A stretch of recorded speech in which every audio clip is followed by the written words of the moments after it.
튀김 요리에 많이 쓰는 그 기름, 몸에 나쁘다고만 생각하셨나요? 그런데 오히려 심장과 당뇨에 도움이 될 수 있다는 놀라운 연구 결과가 발표됐습니다. 오늘 영상 요약.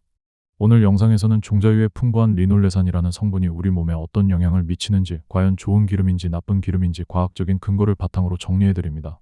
특히 40대 이상에서 중요한 심혈관 건강과 혈당 관리에 어떤 변화를 주는지 구체적인 수치와 함께 알려드리고, 일상 속에서 건강하게 활용하는 팁까지 함께 나눠드릴게요.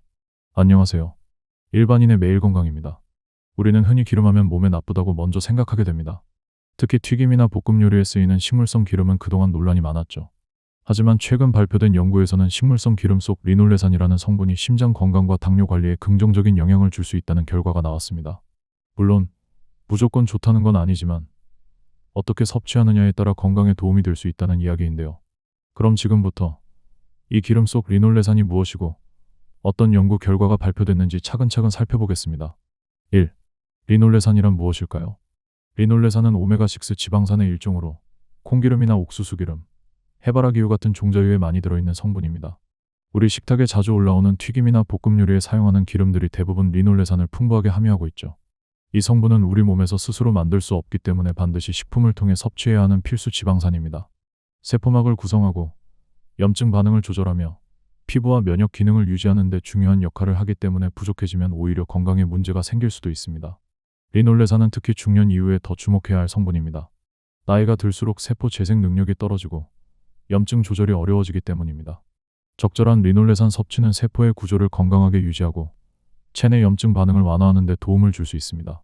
실제로 2025년 미국 영양학회 연례회의에서 발표된 연구에서는 혈중 리놀레산 농도가 높은 사람들일수록 인슐린 저항성과 염증 수치가 낮은 경향을 보였다는 결과도 있었죠. 궁금해하실 부분, 오메가6은 염증을 유발한다고 알고 있었는데 정말 괜찮은 걸까요? 네, 그 부분이 많은 분들이 혼란을 느끼는 지점입니다. 오메가6 지방산은 체내 염증 반응을 유도할 수 있는 성질이 있지만 그것은 지나치게 섭취했을 경우를 말합니다. 중요한 점은 얼마나 섭취하느냐와 어떤 방식으로 섭취하느냐에 달려 있습니다. 이번 연구가 주목받는 이유도 여기에 있습니다. 단순히 리놀레산을 많이 먹은 사람이 건강했다는 것이 아니라 실제 혈중 리놀레산 농도와 건강 지표 간의 상관관계를 직접 측정했다는 것이죠. 혈당이나 인슐린 저항성, 염증 수치 같은 항목에서 리놀레산 수치가 높은 사람이 더 건강한 수치를 보였다는 점은 지금까지 우리가 알고 있던 오메가6이 고루 나쁘다는 공식에 의문을 던져줍니다. 게다가 리놀레산은 단독으로 작용하지 않습니다. 오메가3와의 균형 속에서 염증 조절과 세포 기능 유지에 함께 작용하기 때문에 다양한 식품을 통해 적절히 섭취하는 것이 중요합니다. 예를 들어 생선이나 견과류, 식물성 오일을 균형 있게 섭취하면 오메가6의 긍정적인 효과를 더 안정적으로 누릴 수 있습니다. 2. 최신 연구가 밝혀낸 리놀레산의 효과. 2025년 미국 영양학회 연례 학술대회에서 발표된 한 연구에서는 리놀레산이 단순히 지방산이라는 이름을 넘어서 대사 건강에 실질적인 긍정적 영향을 줄 수 있다는 사실이 제시됐습니다. 연구팀은 약 1900명의 혈액 샘플을 분석해 혈중 리놀레산 농도와 다양한 건강 지표 사이의 상관관계를 살폈는데요. 그 결과는 꽤 주목할 만했습니다. 우선 리놀레산 수치가 높은 사람일수록 공복 혈당이 낮은 것으로 나타났습니다. 이는 혈당 조절 기능이 잘 작동하고 있다는 신호입니다. 여기에 더해 인슐린 수치와 인슐린 저항성 지표인 HOMA, IR도 낮게 나타났는데 이는 혈당을 조절하는 호르몬인 인슐린이 체내에서 보다 효율적으로 작동하고 있다는 의미죠. 당뇨병을 걱정하는 중장년층에게는 매우 반가운 결과입니다. 또한 염증과 관련된 바이오마커인 C 반응성 단백질, 당단백질 아세틸, 혈청 아밀로이드 A 수치도 함께 낮아졌습니다. 이 지표들은 모두 우리 몸의 만성 염증 상태를 나타내는 수치로 수치가 높을수록 심혈관 질환이나 각종 만성 질환의 위험이 올라가는 경향이 있습니다. 이런 점에서 볼 때 리놀레산은 단순히 세포 구조를 유지하는 데 그치는 것이 아니라 몸 전체의 염증 반응을 조절하고 질병 위험을 낮추는 데 기여할 수 있다는 가능성이 제시된 겁니다. 연구를 이끈 인디애나 대학교 공중보건대학 케빈 마키 교수는 이번 연구는 단순한 식습관 조사나 설문이 아니라 혈액 속 바이오마커를 기반으로 한 실측 데이터를 활용했다는 점에서 신뢰도가 높다고 언급했습니다. 특히 이 연구는 리놀레산의 섭취량보다 실제 체내 농도와 건강 지표를 직접 연결지어 분석한 것이 특징입니다. 궁금해하실 부분, 이 결과를 믿고 리놀레산을 많이 섭취해도 괜찮은 걸까요? 좋은 질문입니다. 건강에 좋다고 알려진 성분이라도 무작정 많이 먹는 것은 결코 좋은 방법이 아닙니다. 이번 연구에서 확인된 것은 혈중 리놀레산 농도가 높을수록 긍정적인 결과가 나타났다는 것이지 리놀레산을 지나치게 많이 먹어도 된다는 의미는 아닙니다. 특히 리놀레산은 다른 지방산들과 균형을 이루며 작용하기 때문에 오메가3 지방산이 풍부한 생선이나 견과류와 함께 섭취하는 것이 가장 바람직합니다. 요리할 때도 같은 기름만 반복해서 사용하기보다는 올리브유, 들기름, 아보카도유처럼 다양한 종류의 식물성 기름을 적절히 섞어 쓰는 것이 건강을 위한 현명한 선택이 될 수 있습니다. 3. 기존 인식과 달라진 해석, 왜일까요? 우리가 일반적으로 알고 있는 건강 상식 중 하나는 오메가3는 몸에 좋고 오메가6는 염증을 유발하니 가능한 피해야 한다는 것이었습니다. 실제로 과거에는 오메가6가 나쁜 콜레스테롤인 LDL을 증가시키고 염증 반응을 유발해 심혈관 질환의 위험을 높일 수 있다는 연구들이 다수 존재했죠. 특히 서구화된 식단을 따르는 현대인의 경우 오메가6의 섭취가 오메가3에 비해 지나치게 많은 것이 문제로 지적되기도 했습니다. 그런데 이번에 발표된 연구는 이전의 방식과는 접근법이 다릅니다. 대부분의 기존 연구는 참가자들의 식단 기록이나 음식 섭취 빈도에 의존했기 때문에 주관적인 요소나 기록상의 오류 가능성을 안고 있었습니다. 반면 이번 연구는 음식 섭취 자체가 아닌 혈액 내 실제 리놀레산의 농도, 즉 바이오마커 수치를 기준으로 분석한 것입니다. 이 차이는 굉장히 큽니다. 왜냐하면 실제로 우리 몸 안에서 흡수되어 활용되는 지방산의 농도를 기준으로 결과를 해석했기 때문에 체내에서 어떤 작용을 하고 있는지보다 직접적으로 확인할 수 있었던 것이죠. 또한 같은 음식을 먹더라도 사람마다 소화나 흡수 능력이 다르기 때문에 식단만으로는 실제 체내 상태를 정확히 알기 어렵습니다. 반면 바이오마커는 현재 몸속 상태를 그대로 반영하기 때문에 결과의 신뢰도를 높이는 중요한 기준이 됩니다. 궁금해하실 부분, 그렇다면 이제는 오메가6, 특히 리놀레산을 마음껏 먹어도 괜찮다는 의미일까요? 그 부분은 주의가 필요합니다. 이번 연구가 제시한 것은 혈중 리놀레산 수치가 높을수록 대사 건강 지표가 개선되는 경향이 있다는 것이지 많이 먹을수록 무조건 좋다는 뜻은 아닙니다. 여전히 튀김류나 가공식품처럼 지나치게 정제된 오메가6 섭취는 혈관 건강에 부담을 줄 수 있으며 오메가3와의 균형이 무너질 경우 염증성 질환의 위험도는 높아질 수 있습니다. 실제로 세계보건기구 WHO는 오메가3와 오메가6의 이상적인 섭취 비율을 1대4에서 1대5 정도로 제시하고 있습니다. 그러나 현대인의 식단은 이 비율이 1대10 이상으로 벌어져 있는 경우가 많아 오메가3 섭취가 더 중요하다고 여겨졌던 것이죠. 결국 이번 연구는 오메가6가 모두 나쁜 지방이라는 오해를 풀고 우리 몸속에서 리놀레산이 어떻게 작용하는지를 새롭게 조명했다는 데 의미가 있습니다. 하지만 여전히 중요한 것은 균형입니다. 리놀레산을 포함한 오메가6 지방산이 유익한 작용을 할 수 있다는 사실은 반갑지만 이를 구실로 무분별한 기름 섭취를 정당화하는 것은 바람직하지 않습니다. 4. 중년에게 리놀레산이 더 중요한 이유. 나이가 들수록 몸은 변화를 겪습니다. 특히 40대 이후부터는 신체의 대사 능력이 서서히 저하되고 혈관 탄력도 떨어지며 혈당과 염증 조절 능력도 점점 약해지기 시작합니다.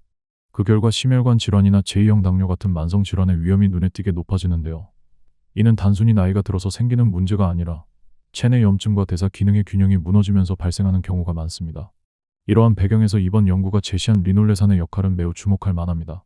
식물성 기름에 풍부하게 들어있는 리놀레산이 체내에서 일정 농도로 유지될 경우 공복 혈당이나 인슐린 저항성 지표가 안정화되고 혈액 속 염증 수치 또한 낮아지는 경향이 관찰되었기 때문입니다.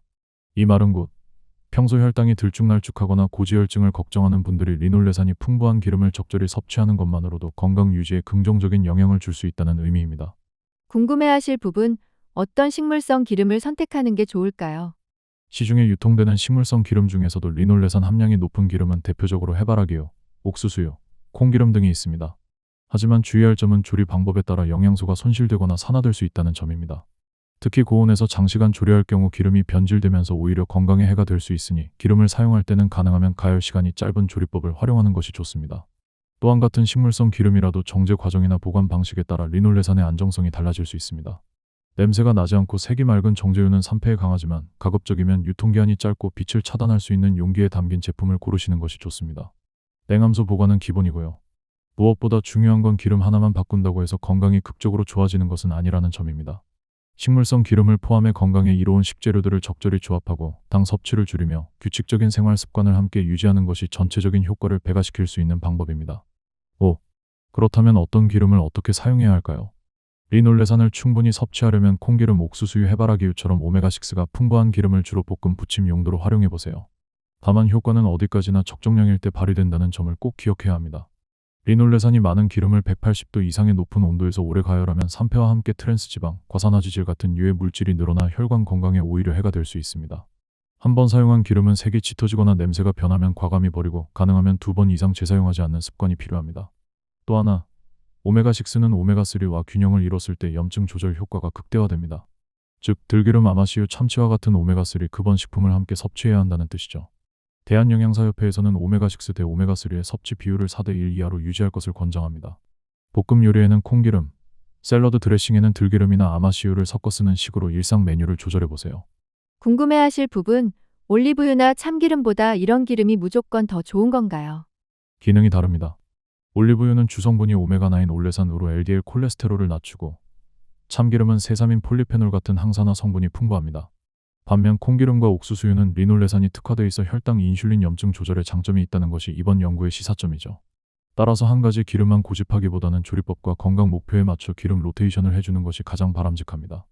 예를 들어 볶음이나 짧은 부침, 콩기름 옥수수유, 샐러드나 저온조리, 올리브유 들기름, 풍미를 더할 때 참기름 참깨분말처럼 목적별로 기름을 나눠 쓰면 각각의 장점을 고루 누릴 수 있습니다. 결국 핵심은 적당량, 다양한 종류, 낮은 온도에서 한 번만 사용하기 라는 원칙입니다. 결론 및 실천법. 이번 연구는 리놀레산이 포함된 식물성 기름이 심혈관 건강과 혈당 대사에 긍정적인 영향을 줄 수 있다는 사실을 밝혀주었습니다. 하지만 그 전제는 적절한 섭취량과 조리 방법의 선택입니다. 실생활에서는 이렇게 실천해보세요. 첫째, 튀김은 줄이고 볶음이나 드레싱용으로 식물성 기름을 사용하세요. 둘째, 콩기름이나 해바라기유는 한 번만 사용하고 오래 보관된 기름은 사용하지 마세요. 셋째, 생선류나 견과류를 통해 오메가3도 함께 섭취해 균형을 맞춰주세요. 넷째, 한 가지 기름만 고집하기보다는 올리브유, 들기름, 참기름 등 다양한 기름을 상황에 맞게 활용해보는 것도 좋은 전략입니다. 음식은 결국 어떻게 먹느냐에 따라 독이 될 수도 있고 약이 될 수도 있습니다. 오늘 영상에서 소개한 리놀레산도 마찬가지입니다. 기름을 무조건 피하기보다 과학적으로 입증된 정보를 바탕으로 균형 잡힌 식습관을 갖추는 것이 중요하겠죠. 앞으로도 여러분의 식탁이 조금 더 건강해질 수 있도록 저희 일반인의 매일 건강에 도움이 되는 정보만 콕콕 집어드릴게요. 오늘 영상이 유익하셨다면 좋아요와 구독 부탁드립니다. 감사합니다.